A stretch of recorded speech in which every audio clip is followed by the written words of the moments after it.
Arizona, December 1989. The early days of winter cast a somber gray over the Phoenix sky. A cold chill swept across the vast desert, a stark contrast to the usual sweltering heat of the region. That morning, the people of Phoenix woke up to a hazy mist as the streets began to fill with the hustle and bustle of daily life, the hum of engines, hurried footsteps, the familiar rhythm of a peaceful town. But no one knew that within a matter of hours, a devastating tragedy would unfold, one that would scar the city's memory forever. In a quiet neighborhood nestled among modest houses, Debra Jean Milke, also known to some as Lisa Holloway, lived a simple life with her 4-year-old son, Christopher. At 25 years old, Debra was a single mother, navigating life with quiet resilience, much like many other women in her community. Their small home blended into the middle-class suburb, a place where neighbors knew each other well, where daily routines were predictable.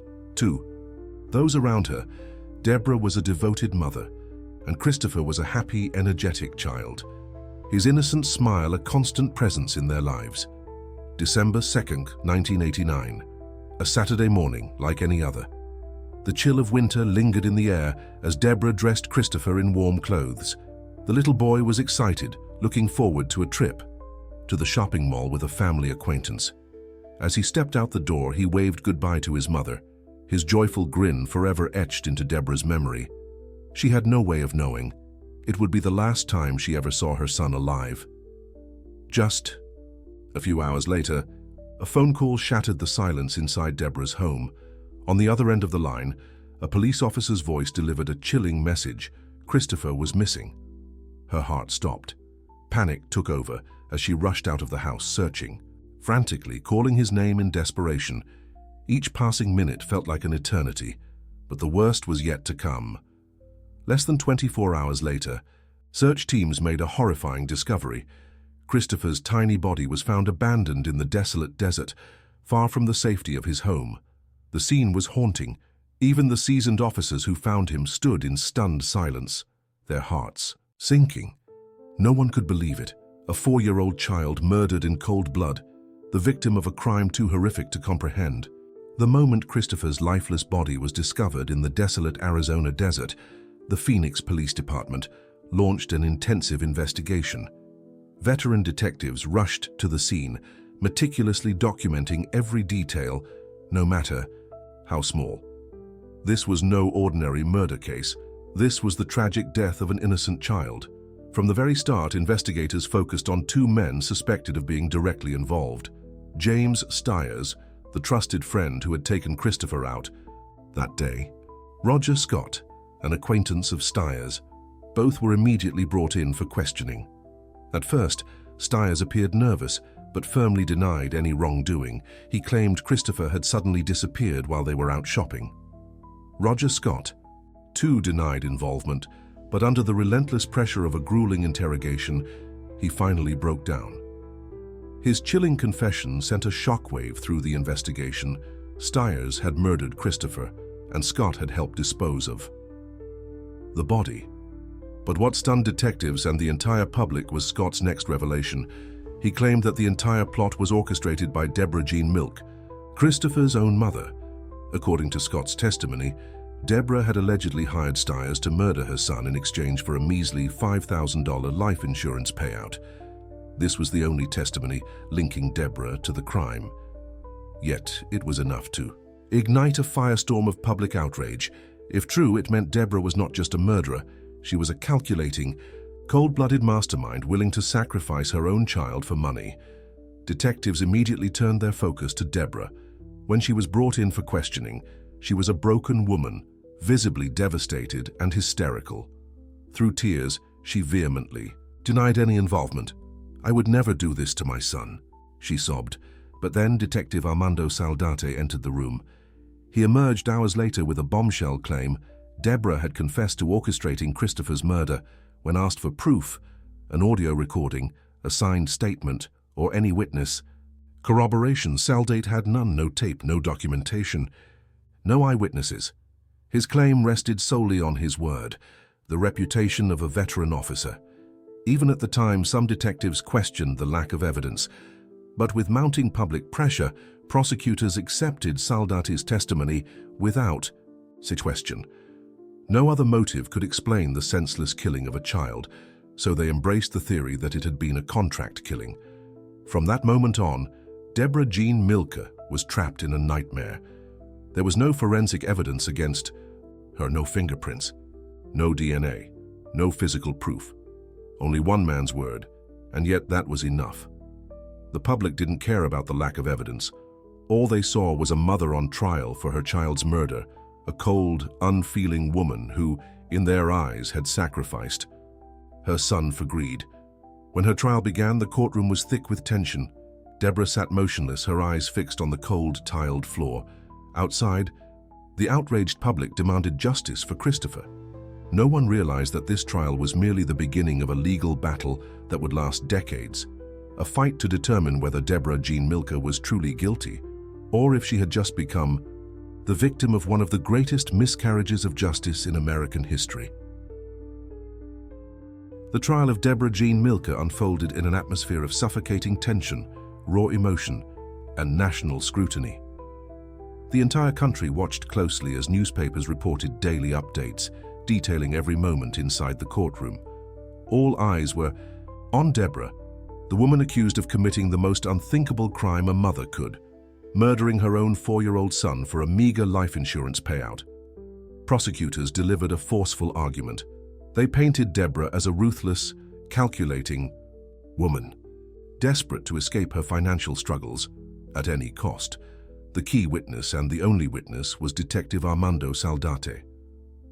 Once again, he took the stand, reaffirming his claim that Debra had confessed to orchestrating Christopher's murder for insurance money. His testimony carried immense weight, overshadowing any defense strategy. But Debra's attorneys fought back. They pointed out a disturbing reality.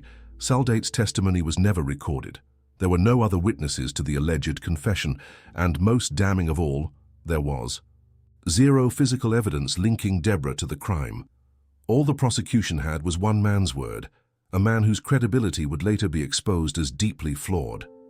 Saldate had a history of misconduct, with multiple past cases tainted by false statements. The defense warned the jury, convicting someone based solely on an unverified claim was a dangerous precedent. But the jury had already been swayed. The image of Christopher, a helpless 4-year-old brutally murdered, was burned into their minds. The public's outrage weighed heavily in the courtroom, and on October 12, 1990, the verdict was delivered. Debra Jean Milke was sentenced to death. As the judge read her fate, Debra froze. Her tears fell silently, her skeletal frame trembling under the crushing weight of a justice system that had turned against her. In an instant, she had lost everything. Her son, her freedom, her name. Debra was transferred to Arizona's death row, where she began a life of complete isolation, waiting for her execution date. But through it all, she never wavered in her claim of innocence. Years turned into decades as Debra languished in the shadows of a wrongful conviction, until slowly people started noticing the deep inconsistencies in her case. A new legal team took interest in her conviction.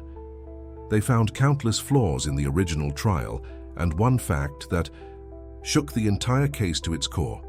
Detective Armando Saldate had a long history of fabricating confessions. This revelation ignited a legal battle that would stretch for over 20 years, a battle to prove that Debra Jean Milke was not a murderer, but a victim of a deeply flawed justice system. By 2013, after decades of relentless efforts, a federal court finally agreed to reopen her case. For the first time in 23 years, Debra had one last chance to prove her innocence. No one could predict what would come next. But one thing was certain: the case that had seemed so clear in 1990 was now unraveling, exposing one of the most shocking injustices in American legal history. Finally, in 2013, after more than 2 decades of unbearable despair, Debra Jean Milke saw the first glimmer of hope. For years, lawyers and human rights activists who had never believed in her guilt relentlessly pursued the truth. They dug deep into the past of Detective Armando Saldate, the only man who claimed Debra had confessed. What they uncovered was shocking. Saldate had a history of lying, manipulating evidence, and fabricating confessions in multiple cases before. There was no audio recording, no written confession, no witnesses. The entire case against Debra had been built on a single, unreliable testimony. The public was outraged. How could a woman have been sentenced to death based on such flimsy evidence? The controversy grew until the US federal courts intervened. They ordered a full review of the case, and when prosecutors were asked to present additional evidence to uphold the conviction, they had nothing. There was no proof tying Debra to Christopher's murder. On March 23, 2015, in a landmark ruling, Debra Jean Milke was officially declared innocent and released. The nightmare that had lasted over 20 years was finally over. But for Debra, freedom did not mean healing. The day she walked out of prison, her face did not radiate joy. She had lost everything: her son, her youth, her reputation, and most of all, her faith in justice. The Debra Jean Milke case left deep scars on the American legal system. It forced society to ask painful questions. How could a person be sentenced to death based on a single officer's word? How many other innocent people were suffering the same fate? This case was not just about delayed justice. It was a harrowing lesson in the danger of letting public outrage and emotions override logic in the courtroom. Sometimes the truth is buried beneath years of dust, and wrongful convictions can steal away decades of a person's life before anyone notices. If you are fascinated by true crime stories, intrigued by mysteries, and want to uncover the hidden truths behind shocking cases, subscribe to Mysterious Cases on YouTube. Your support allows us to continue shedding light on the darkest secrets of real-life crime stories. Thank you for watching, and we'll see you next time on Mysterious Cases.